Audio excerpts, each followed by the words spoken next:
Buenas noches a todos nuestros seguidores. Los invitamos a escuchar un nuevo capítulo nocturno de La Hora de la Magia, donde como siempre nuestro amigo y colaborador Andrés Villavicencio nos tendrá un interesante programa. Pueden escuchar este contenido también en el podcast del Boticario Mágico, en Spotify, Apple Podcast y radios online. Adelante Andrés, estaremos tomando nota.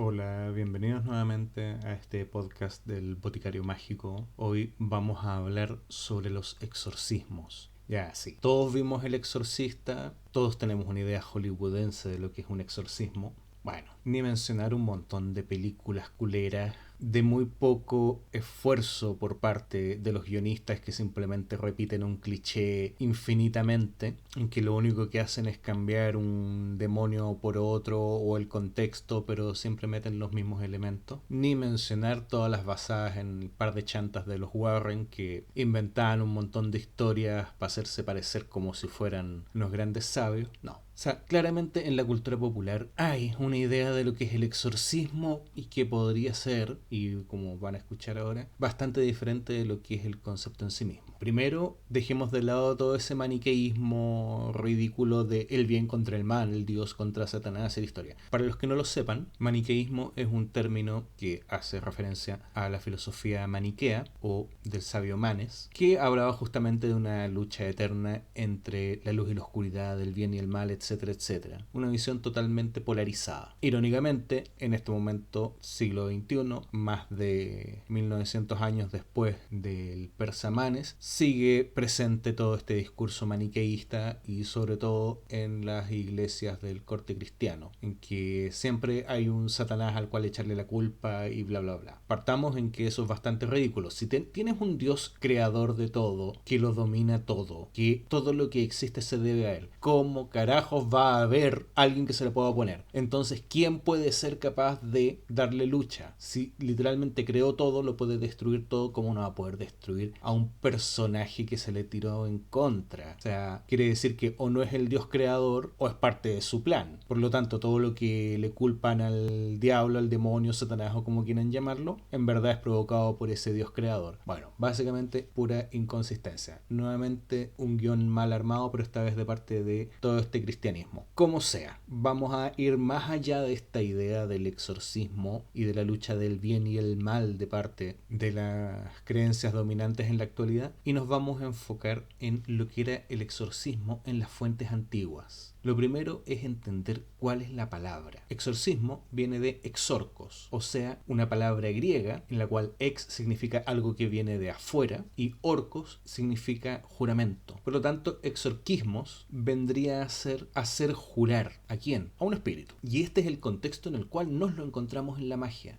Así entonces, esta imagen hollywoodesca de que un exorcismo es expulsar un demonio, un ser maligno de una persona, es sustituida por el contexto real de la magia, en la cual se trata de hacer que un espíritu ofrezca juramento, es decir, obedezca al exorcista. Luego, eso indicaría que prácticamente cualquier práctica de magia en la cual se llame a un espíritu y se le obligue a obedecer es un exorcismo. Por lo tanto, podemos suponer que hay un montón de exorcismos distribuidos a lo largo de toda la magia. Un ejemplo de esto lo podemos encontrar, y en verdad varios ejemplos, en las clavículas de Salomón, en sus distintas versiones. Hay montones de versiones, pero en una de ellas podemos encontrar el exorcismo del agua, y dice: te exorcizo, oh criatura del agua, por aquel que te creó y te reunió en un solo lugar, para que apareciera la tierra seca, para que descubras todos los engaños del enemigo y expulses de ti todas las impurezas e inmundicias del mundo de los espíritus, del mundo fantasmal, para que no me hagan daño a través de la virtud de Dios Todopoderoso que vive y reina por los siglos de los siglos. Amén.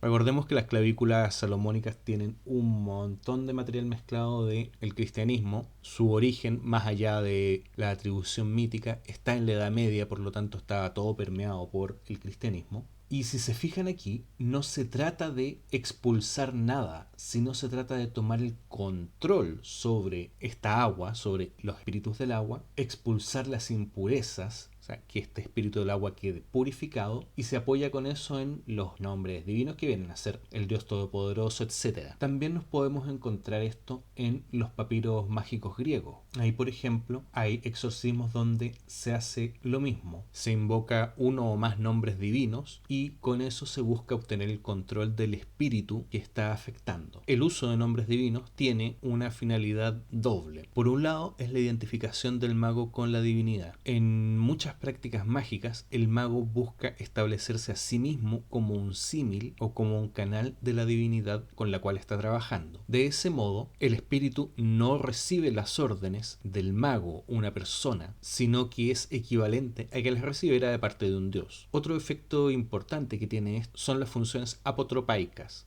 Palabra extraña. Ya empezó con esas palabras extrañas este tipo. No. Apotropaico significa que evita el daño. O sea, son palabras de protección. Porque cuando el mago está en identificación con la deidad, puede ser del dios de la religión que sea, en el caso de las clavículas de Salomón, como vimos, se refería al dios de los cristianos, pero en el caso de los papiros mágicos griegos, particularmente la estela de Yehu, el papiro mágico griego 5 de las líneas 96 a 172, nos encontramos con que hace referencia al dios acéfalo o al dios decapitado. En cualquier caso, el espíritu va a tener que someterse a esta deidad, y a la vez también la pronunciación de los nombres va a evitar que cualquier daño pueda llegar al mago. De ese modo es el dios y no el mago, no la personalidad limitada, quien va a dominar el espíritu. ¿Pero dominarlo para qué? Bueno, para lo que se le venga en gana. Si la magia es básicamente para mejorar nuestra vida. Sí, les han dicho que la magia es una forma de alcanzar un bienestar espiritual y superarse y alcanzar la iluminación, etcétera. Sí, pero eso es un objetivo de largo plazo. El objetivo de corto plazo es no estar comiendo vidrio molido todos los días, po. No vas a estar pasando malos ratos porque sí tienes el poder para mejorar tu vida, pero no lo usas porque eso es para fines superiores. Anda a bañarte ahí en tu agüita de luna y esas cosas. No, pues no estamos para esos cuentos. Una persona que posee magia tiene que tener la capacidad de mejorar su vida, de hacer su vida mejor. Eso incluye incluso enfrentar los temas kármicos. El asunto es que el uso de los exorcismos es justamente para dominar espíritus que puedan estar causando problemas, o si eres alguien que ya tiene conocimiento sobre prácticas mágicas, para mover espíritus a obtener cosas que tú necesitas. Es decir, no es simplemente un sal de aquí, bicho malo, sino que es una forma de mover los espíritus para que ellos satisfagan las necesidades del mago. Una forma que es muy común y que se encuentra en la magia de la antigüedad casi en forma homogénea, del antiguo Egipto, del Egipto grecorromano, de Asiria, de Sumeria, de Caldea, todo lo que es Medio Oriente, Grecia, Roma, etc., son los exorcismos a las enfermedades. Esto funciona de la siguiente manera. Básicamente, los médicos tenían alguna formación en términos sacerdotales y con ello aprendían algunas prácticas mágicas. Muchas de estas funcionaban bajo la siguiente lógica. Una enfermedad se debe a que hay una fuerza extraña, un espíritu, que está causando el mal. Estos espíritus podían ser llamados de montones de maneras. Cada cultura tenía una serie de clasificaciones y esa idea permaneció durante largo tiempo. Incluso lo podemos encontrar en textos medievales como los de Agripa o los de Paracelso, cuando nos hablan de las larvas astrales y todas estas cosas que tanto le encantan al público que se leyó a Eliphas Levi, que hacía entonces, asumiendo que había un espíritu poseyendo a la persona y provocándole la enfermedad, exorcizaban al espíritu, es decir, lo hacían obedecerlos y luego les indicaban un lugar donde irse, de modo tal de que no siguieran causándole problemas ni a esa persona ni a nadie más. Del mismo modo también lo podemos encontrar en muchas prácticas mágico-eróticas de la antigüedad. Debemos recordar que los pueblos antiguos el concepto de amor no es el Disney que hay ahora. El concepto de amor era más carnal, práctico y funcional, para no entrar en palabras o en descripciones un poco más gráficas que podrían ofender a alguien. Pero digamos que eso del romance y eso de me amará por siempre era algo bastante más objetivizado. Así entonces es normal que haya un montón de prácticas mágicas que funcionen como exorcismos, en los cuales lo que se sometía era el alma de la persona objetivo para obligarla a sentir una emoción determinada, lo que actualmente conocemos bajo el nombre de amarre. Obviamente eso tiene un montón de implicaciones éticas, de asociaciones directas con la esclavitud y demás, y ninguna persona muy decente va a andar haciendo eso. Y si tú eres una de las personas que hizo un amarre alguna vez, bueno, ¿cómo te explico que eso te va a traer consecuencias?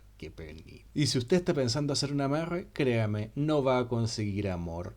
Es más o menos a la misma altura de secuestrar a una persona y drogarla, pero ya entiendan. Así entonces, las prácticas de tipo exorcismo están muy difundidas a lo largo de la magia y a lo largo de toda la historia, y nos encontramos con ellas en todas las culturas bajo distintos nombres o formas. Así que cuando en términos mágicos hablamos de exorcismo, no estamos pensando en el padre Carras sacando a un demonio de una niñita, no, estamos pensando en algo mucho más amplio, que es una técnica mágica muy ampliamente difundida que está netamente orientada a tomar el control, a dominar a un espíritu. Sobre esto siempre es importante recalcar. Hay un montón de gente que, por motivos que es difícil de comprender a veces, genera muchos conceptos en base a lo que ven en películas. Y sí, hay películas muy buenas que pueden servir muy bien para explicar algunos conceptos, pero créanme, si van a usar un término, sería bueno que lo googlearan antes. Eso, espero que les resulte interesante esto. Si tienen comentarios, dudas o lo que sea, nos pueden escribir abajo en la cajita de comentarios. Y nos vemos entonces en nuestra próxima edición de La Hora de la Magia. Pórtense bien, manden fruta, compartan este podcast a los que puedan estar interesados y no cometan ningún delito, por favor.